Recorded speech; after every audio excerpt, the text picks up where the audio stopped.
गुरु तथा नामदेव जी उस रास्ते पर गए जिस रास्ते से रंका बंका लकड़ी लेकर जंगल से आते थे। गुरु जी ने रास्ते में सोने यानी गोल्ड के बहुत सारे आभूषण डाल दिए जो लाखों रुपए की कीमत के थे। भाई और बहनों, ये 12वीं सदी की बातें हैं, 12वीं सदी की। उस समय लाखों रुपए की कितनी कीमत होती होगी, आज के अरबों रुपये। तो लाखों रुपए के गहने कबीर परमेश्वर सतगुरु रामपाल जी ने नामदेव को साथ में लेकर और जिस रास्ते से जंगल से लकड़ियां तोड़कर रंका और बंका आते थे, कच्चे रास्ते हुआ करते थे, उस रास्ते में डाल दिए। और नामदेव जी और कबीर परमात्मा सतगुरु रामपाल जी दोनों झाड़ियों की ओट में बैठ गए छिपके। परमात्मा नामदेव का भ्रम निवारण करना चाहते थे, क्योंकि नामदेव को अपनी भक्ति पे घमंड था, अहंकार था। और रंका बंका की वो परीक्षा थी कि मेरे सत्संग सुनकर देखता हूं मेरे भगत धन के लालच में पड़ते हैं या नहीं पड़ते। आज किसी भी भगत को कोई बटुआ मिल जाता है, कोई पर्स मिल जाता, तुरंत उठा लेते हैं। किसी को कोई मोबाइल पड़ा हुआ मिल जाता, तुरंत उठा लेते हैं। हालांकि बाद में उसका लौटा देते हैं, लेकिन हमने उठाना ही नहीं है। ये रंका बंका की कथा से हमें पता चलेगा, हमने वो छूना भी नहीं है, चाहे किसी का कुछ भी पड़ा हो। हमें शिक्षा दे रहे हैं गुरुदेव इस कथा के माध्यम से। गुरु जी ने रास्ते में सोने यानी गोल्ड के बहुत सारे आभूषण डाल दिए जो लाखों रुपए की कीमत के थे। नामदेव तथा गुरुदेव एक झाड़ के पीछे छिपकर खड़े हो गए।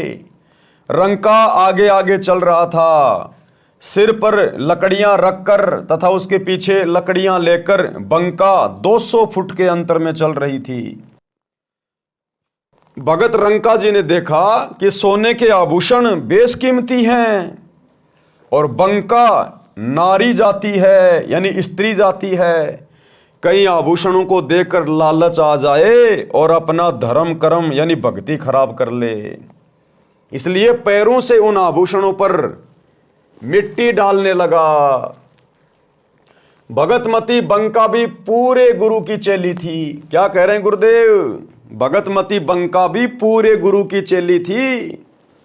और पूरा गुरु तो एक ही है पूरी सृष्टि में, कबीर परमात्मा सतगुरु रामपाल जी।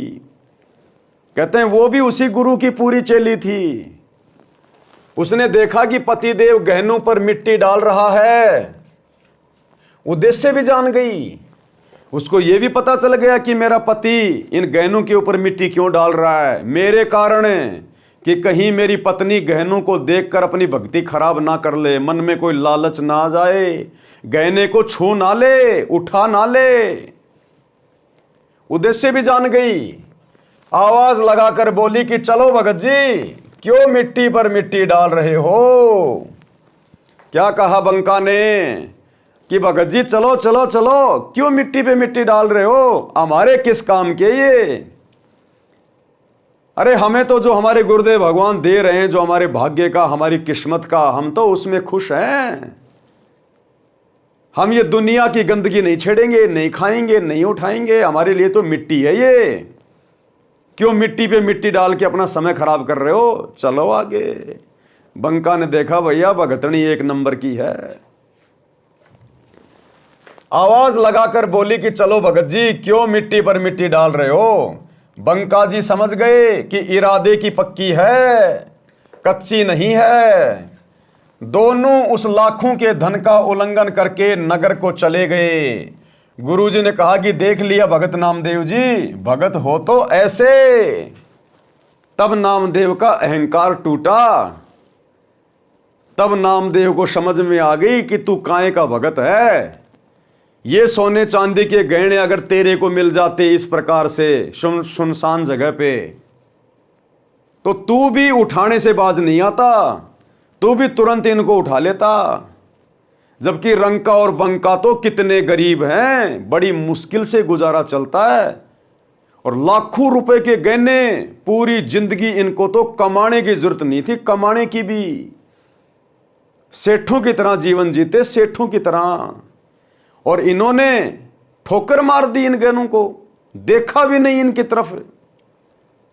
तो नामदेव को उस दिन पता चला कि मैं काहे का भगत हूं, मैं क्या भक्ति कर रहा हूं। भगत तो ये हैं, मैं तो इनके चरणों के बराबर भी नहीं हूं। तो भाई और बहनों, इस कथा के माध्यम से गुरुदेव भगवान हम वर्तमान पिछली पीढ़ी वालों को शिक्षा दे रहे हैं कि एक तो नामदेव की तरह अपने गुरुजी को सलाह दे के ये गलती अपने जीवन में कभी मत करना, गुरु को मानुष मानने की गलती मत करना। किस आत्मा से, किस भगत से गुरु ने किस प्रकार भक्ति करवानी है, गरीबी में या अमीरी में, यह सतगुरु को पता है। इसलिए भगत ने अपने गुरुजी को सलाह नहीं देनी चाहिए। दूसरा, जिस प्रकार रंका और बंका ने उस लाखों रुपए के सोने को ठोकर मार दी और उसके ऊपर थूक कर आगे को चल दिए कि हम तो अपनी नेक नीति और ईमानदारी का खाएंगे, हम दुनिया की गंदगी के ऊपर निर्भर नहीं रहेंगे। उन्होंने उठाया भी नहीं। तो गुरुदेव हमें शिक्षा दे रहे हैं कि हमने अपनी नेक नीति और ईमानदारी का मेहनत रोजगार करके खाना है। और यदि कभी कभार हमारे सामने भी ऐसी नौबत आ जाए, हमें कोई लालच देने का प्रयास करे, हम रास्ते रास्ते जा रहे हैं, अगर नोटों से भरा हुआ बैग पड़ा है, सोने चांदी के आभूषण पड़े हैं, किसी का मोबाइल पड़ा है, अन्य कोई कीमती वस्तु पड़ी है, हम भगतों ने छूना भी नहीं है, छूना भी।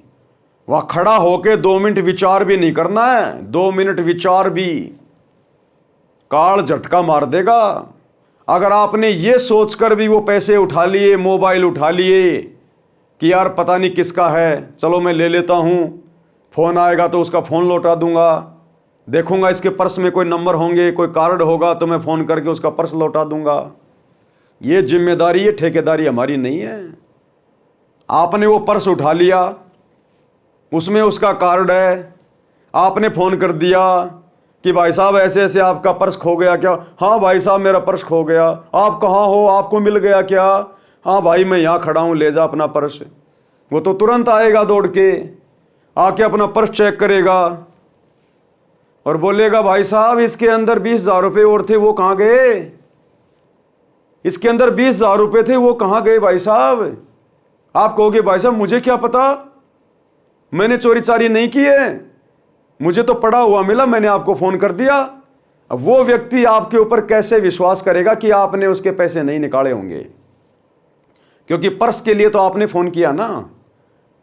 अगर वो बाय द वे आपके ऊपर चढ़ गया, आप क्या करोगे फिर?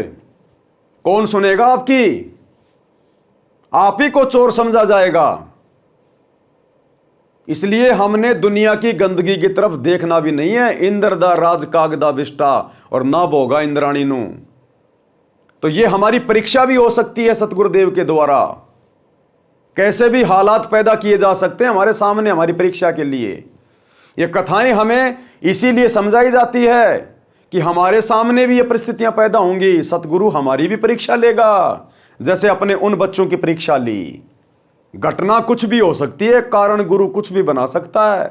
हमने तैयार रहना चाहिए। 21 ब्रह्मांड को अपनी ठोकर पे रख के चलना चाहिए, अपनी ठोकर पे, कि अगर मुझे 21 ब्रह्मांड का भी कोई राज दे दे तो भी मैं ठोकर मारूंगा इसको। मैंने तो सतलोक जाना, सतलोक। तो ये शिक्षा है, शिक्षा। भाई जो गुरु वचन पे डट गे, कट गे फंद 84 के, कट गे फंद 84 के, कट गे फंद 84 के।